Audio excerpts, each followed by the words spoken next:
Plenty of great scientists have made a mark, even though they came from humble origins. Albert Einstein, when he was younger, was a patent clerk. Dmitri Mendeleev, inventor of the periodic table of elements, was a poor kid who hitchhiked thousands of miles across Siberia just to go to college. In this episode's profile, we meet a brain researcher whose journey of discovery was rife with challenges of its own. It's early Monday morning, and Dr. Alfredo Quiñones Hinojosa, or Dr. Q as everyone calls him, slips into his lab coat as routinely as Mr. Rogers puts on his sweater. All right. His day begins with a quick sprint through his lab to check on things, and, as always, a good wash. Clean your hands all the time. You can never clean your hands too much. The pace here is fast because lives hang in the balance. Lives that could be lost to a dread disease that, so far, has defied understanding. All right. What we're trying to understand in my laboratory is very simple. It's really not that complex. We're trying to understand, how does brain cancer originate and how does it spread? To answer those questions, Dr. Q and his research team are looking at neural stem cells, which are taken from human brain tissue. These cells have the ability to become different types of mature brain cells. Dr. Q thinks that in brain cancer, something may go wrong with these cells, causing them to grow out of control and seed tumors that are frequently malignant.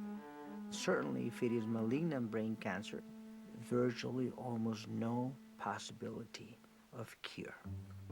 If these cells are growing out of control, and if Dr. Q and his team can determine why, then maybe one day they'll be able to stop or reverse the process, transforming brain cancer from a deadly disease to a chronic but manageable condition.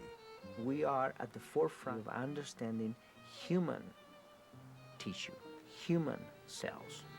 It's hard to get human brain tissue to study, especially tissue from living patients. But Dr. Q has a special connection.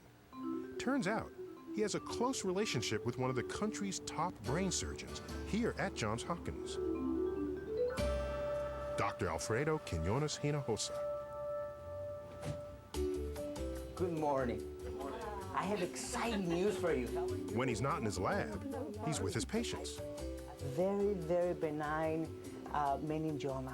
Yours was the size of a tennis ball, but the mass is all the way right here. Oh, look at you. You did cut your hair, huh? How are you? Just fine. How are you, doctor? You did? Tomorrow, he'll be operating on Don to remove a brain tumor or lesion. This is the actual MRI. You can see the lesion right here, you know? Right here. That whole U-shaped area. The whole U-shaped area. Well, I'd be lying to you if I didn't say I was nervous. No, of course you are, and I but I understand. know I'm in good hands. Well, I promise you, this is what I always tell my patients. I promise you that my goal is to get you in and out safe. On the day of surgery at the cashier's line at breakfast, he runs into Don's sister and brother-in-law, who asks him in Spanish, "Are you ready?" Listo? Listo. This isn't a day for theory or larger questions. Today, as he walks into the operating room, the scientist is a surgeon. It's a transformation that can be seen in his eyes. No doubt at that moment. Okay? There's no place for that at that moment, because that moment when we're about to walk into the arena, into the operating theater, there's no place for mistakes and there's no place for errors.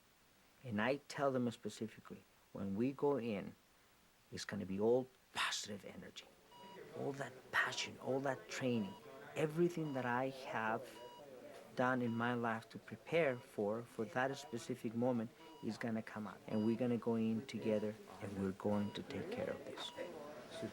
Don's tumor or lesion is just millimeters from the part of Don's brain that controls his speech. Dr. Quiñones has to keep Don awake and talking to make sure they don't damage his ability to speak or make him mute for life. Alrighty, I want Don's mouth to be a little bit moist. To be sure, they run a test first. As Don counts, Dr. Quiñones stimulates his brain to locate those areas that determine speech. 30. You right there, Don? Yeah. Okay? Yeah. 31, 32, 33, 34, 35. You're okay. I know in my heart 36, that this is a tough 37. fight. 38. I know that the chances that I may have a significant impact on this disease are not very good. As a matter of fact, to be honest with you, the odds are overwhelmingly against me succeeding in this field as far as finding a cure or a better way to treat brain cancer. But so were the chances of me sitting here with you today when I came to this country 20 years ago. Chances were about all Alfredo had in 1987, and they were slim to none. He was a Mexican citizen, poor and desperate to come to America when he jumped this fence and snuck into the country as an illegal alien.